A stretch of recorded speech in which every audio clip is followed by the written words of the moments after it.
આજે અંદાજિત 2:45 વાગે એક ફાયર કોલ આવ્યો હતો કે ગણેશ શોપિંગ સેન્ટર પાસે કંઈક આગ લાગેલી છે 2 થી 3 દુકાનમાં. એટલે તરત જ અમારી ગાડી ઘટના સ્થળ પર રવાના થઈ અને ઘટના સ્થળ પર પહોંચ્યા પછી જાણવા મળ્યું કે આગ થોડું વિકરાળ સ્વરૂપ ધારણ કર્યું હતું. એટલે અમે તરત જ બીજી ગાડીઓ પણ ઘટના સ્થળ પર મોકલી અને આગને ખૂબ જ ઓછા સમયમાં કાબૂમાં કરવાનો કોશિશ કરી હતી. અંદાજિત પોણો કલાક જેટલા સમયમાં અમે આગ પર સંપૂર્ણ કાબુ મેળવી દીધો છે અને હાલ કુલિંગ પ્રોસેસ ચાલુ છે.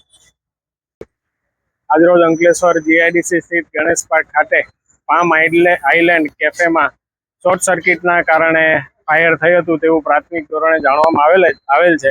પરંતુ આ ફાયરમાં સદનસીબે કોઈ પણ પ્રકારની જાનહાનિ નથી થયેલી અને ફાયર ટેન્ડર ડીપીએમસીની ટીમ દ્વારા ખૂબ ઝડપી ધોરણે જે આગ લાગી હતી એને કાબૂમાં કરી લેવામાં આવી છે અને ત્વરિત જે પ્રાથમિક ફાયરની ટ્રીટમેન્ટ મળી એના લીધે આગને વધુ વિસ્તાર વેગ ના મળ્યો અને જલ્દીથી આ ફાયરને કંટ્રોલમાં કરી લીધી હતી.